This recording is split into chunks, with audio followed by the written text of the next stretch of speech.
Bom, a gente vai falar agora do terceiro capítulo do nosso estudo, que na norma é o capítulo 6. Ele trata de recursos, tanto de recursos de pessoal quanto recursos de maquinário, equipamento, instalações, enfim, tudo aquilo que a empresa precisa reunir para conseguir executar os trabalhos que ela tem que executar. No nosso caso, as inspeções. Né?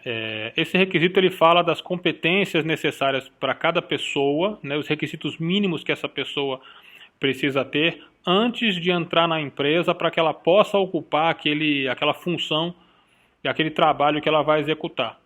Tá? Algumas funções têm requisitos muito simples, como o pessoal administrativo, por exemplo, não existe uma necessidade muito grande de cursos específicos ou de conhecimento muito apurado acerca de coisas muito técnicas. Sabendo ler e escrever, tendo ali um ensino fundamental completo e tendo algumas noções e certa habilidade de lidar com o computador, com recursos de comunicação, né, mensageiros, e-mails, tendo a capacidade de redigir relatórios, fazer lançamentos em sistemas, anexar arquivos, essas coisas, perfeitamente aceitável que uma pessoa seja contratada para realizar serviços administrativos. Já para os recursos de pessoal para realizar inspeções, propriamente dito a respeito dos inspetores e do responsável técnico, a gente tem recursos um pouco mais específicos, né? Normalmente uma formação técnica é exigida, nem sempre, em alguns casos não existe essa exigência, mas em alguns casos, na maioria deles, exige uma formação de técnico, tá? Uma formação de curso técnico de nível médio mesmo, tá? Vinculado ao CRT, CFT, no Conselho Federal dos Técnicos, tá? Assim como um engenheiro, nós mencionamos no capítulo anterior, né, que ele precisa estar vinculado ao CREA da empresa, ele precisa estar em dia com as obrigações do Conselho Regional dele. Quando o inspetor precisa ter uma qualificação de curso técnico de nível médio, ele também precisa manter essas obrigações com essa entidade a que ele responde. Tá? Então, no caso, os requisitos técnicos, passar por treinamentos iniciais, passar às vezes por cursos específicos relacionados ao tipo de inspeção que ele vai realizar, como é o exemplo da inspeção de gás predial, né? Ele precisa ter o curso de autovistoria predial de gás. No caso de inspeção veicular, ele é obrigatório que ele tenha curso técnico em mecânica, que ele tenha carteira de habilitação compatível com o escopo da empresa que ele vai trabalhar, enfim. Né? Dependendo do nicho, dependendo do tipo de inspeção que a empresa onde a pessoa está entrando para trabalhar for realizar, ela vai ter recursos de conhecimentos específicos que ela precisa ter, vai precisar ter determinados cursos e formações. O responsável técnico ele precisa ser engenheiro em qualquer ocasião de inspeção, tá? Seja engenheiro mecânico ou eletromecânico no ramo de inspeção automotiva, né? No ramo de inspeção de segurança veicular, ou engenheiro civil, arquiteto, para o caso da inspeção predial, enfim. Em alguns casos pode ser até engenheiro mecânico também para inspeção predial, tá? Mas não vou entrar muito nesse detalhamento aqui agora, porque isso aí tem que ser tratado especificamente com cada empresa e cada situação.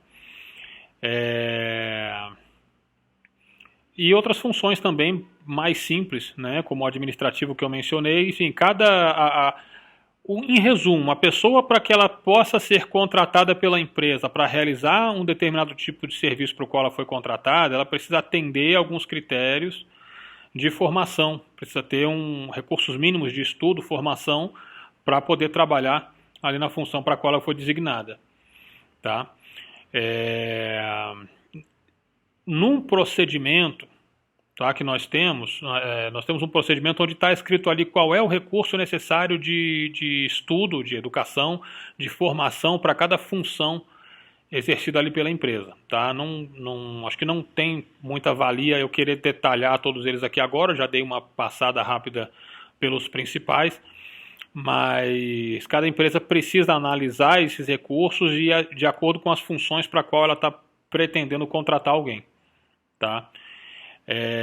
Essa pessoa entrando na empresa, ela vai ter que passar por conhecimentos mínimos, por conhecimentos básicos, primeiro sobre a norma ISO 17020, que é a norma que rege todos os organismos de inspeção, para poder ter uma noção básica disso que a gente está tendo aqui, tá? Entre outras coisas, mas essas instruções que estão sendo dadas aqui e também nos nossos encontros fazem parte desse conhecimento básico que essa pessoa precisa ter.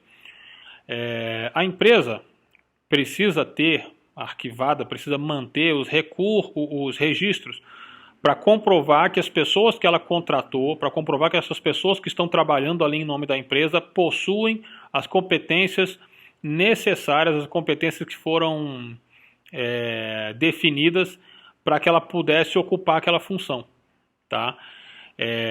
Precisa, por exemplo, no caso dos inspetores, né, precisa ter ali o diploma do curso de formação. Quando tiver curso técnico, tem que ter ali o diploma do curso técnico, tem que ter a certidão atualizada e válida do conselho de classe a qual ela pertence. Se for no setor de inspeção veicular, precisa ter a carteira de habilitação dela atualizada e dentro da validade. Enfim, entre outros documentos legais ali, né? Um documento com foto e CPF no mínimo, né? Contrato que a gente tiver com essa pessoa ou uma cópia da carteira de trabalho, pode ser tanto a digital quanto a simples, né? Enfim, currículo é sempre importante ter para que seja conhecido o histórico profissional daquela pessoa quando é exigida experiência na função que a pessoa vai exercer, né? Enfim, e a pessoa vai passar por esse treinamento inicial para ter o conhecimento ali sobre a 17020, sobre algumas normas complementares, como o NIT DIOS 8, NIT DIOS 19, as portarias e instruções normativas que tem a ver com aquela função que a pessoa vai ocupar, né? Que tem a ver com aquela atividade de inspeção que ela vai realizar, que ela vai participar, seja diretamente como os inspetores e engenheiros, ou indiretamente como o pessoal administrativo que só vai trabalhar às vezes no atendimento ao cliente e na coleta de dados, tá? E entre outras questões também fundamentais para poder iniciar os trabalhos, né? Segurança do trabalho é uma coisa importante. Para o pessoal administrativo, um treinamento inicial ali sobre a utilização do sistema que a empresa vai utilizar, sobre atendimento ao cliente também é importante, né? Enfim, a pessoa ter um treinamento inicial ali para conhecer a empresa e conhecer os critérios, os regulamentos que a empresa é obrigada a atender, tá? De acordo com os regulamentos. Enfim, falando um pouco sobre registros, né? Além desses registros documentais, né, documentos que vêm de fora para serem guardados ali pela empresa, formação, competência, essas coisas, a gente também precisa ter os documentos internos, né, os registros internos que vão comprovar que eles passaram por todas as fases que a norma exige que a pessoa passe quando é contratada. Nós temos ali um treinamento inicial, que eu já mencionei, uma avaliação inicial, que nada mais é do que a verificação do aprendizado da pessoa, a gente verificar se a pessoa conseguiu absorver o conhecimento básico mínimo necessário para conseguir trabalhar na função. Tá? Então, depois do treinamento inicial, a pessoa vai passar por uma avaliação inicial. Se ela for aprovada, ela está liberada para poder começar a trabalhar, e tudo isso também é documentado, tá? O treinamento inicial e a avaliação inicial normalmente são registrados no formulário 15, tá? Que vai ficar guardado dentro da pasta de pessoal, lá na pasta 11, ou então na pasta física, se a sua empresa for manter documentação física. A nomeação dessa pessoa, a autorização dessa pessoa para trabalhar, está no formulário 1, tá? E ali tem um rastro ali afirmando que, baseado no formulário, tudo que está registrado no formulário 15, aquela pessoa foi considerada apta a realizar o serviço A, B, C e D dentro dessa empresa, tá? E também ela está liberada, ela entra no programa de treinamentos contínuos da empresa, tá? Que fica registrado no formulário 16, tá? Que é um programa de treinamentos que consta ali todos os treinamentos programados para serem realizados durante um ano. Tá? Tanto treinamentos de reciclagem, que normalmente são de caráter coletivo, quanto treinamentos individuais, que podem ser apontados, devem ser apontados lá naquela avaliação inicial que a pessoa passou. Tá? Às vezes a pessoa entrou, foi considerada apta, mas sentiu-se que ela ainda tinha uma pequena carência ainda em alguma determinada parte ali, desde que essa carência de conhecimento não interfira, lógico, no resultado das inspeções.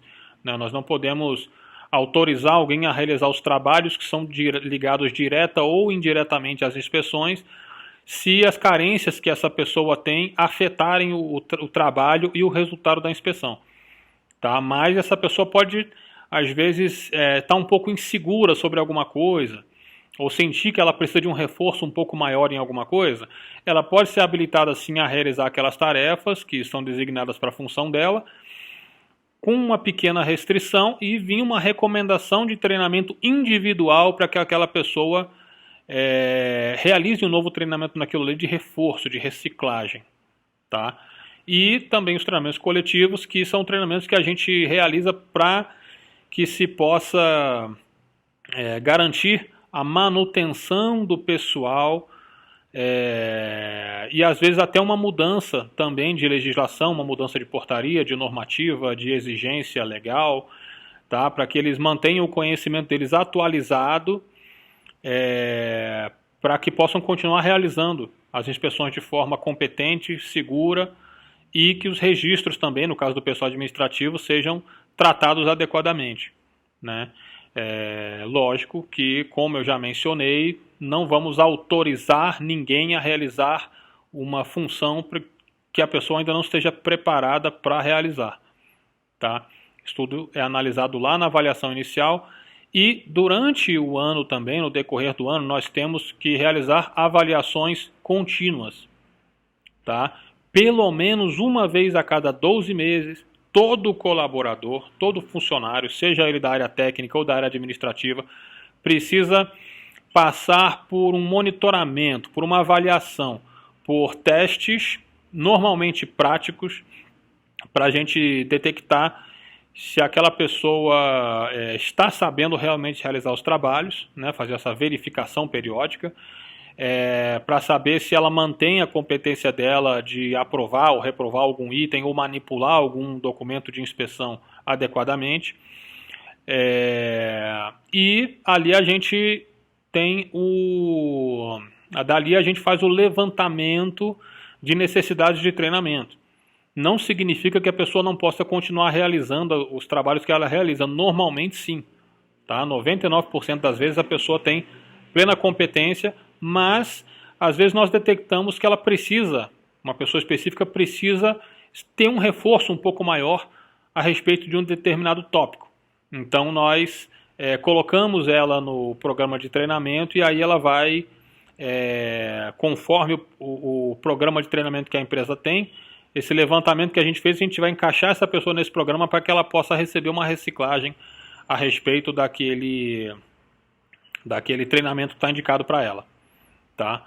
Essa avaliação periódica, essa avaliação contínua, registrada no formulário 20, para que a gente garanta que ela está sendo realizada a cada 12 meses, e para que a gente garanta que todo mundo está sendo avaliado em todos os serviços da empresa, ou todos os serviços que aquela pessoa está habilitada a fazer, tá?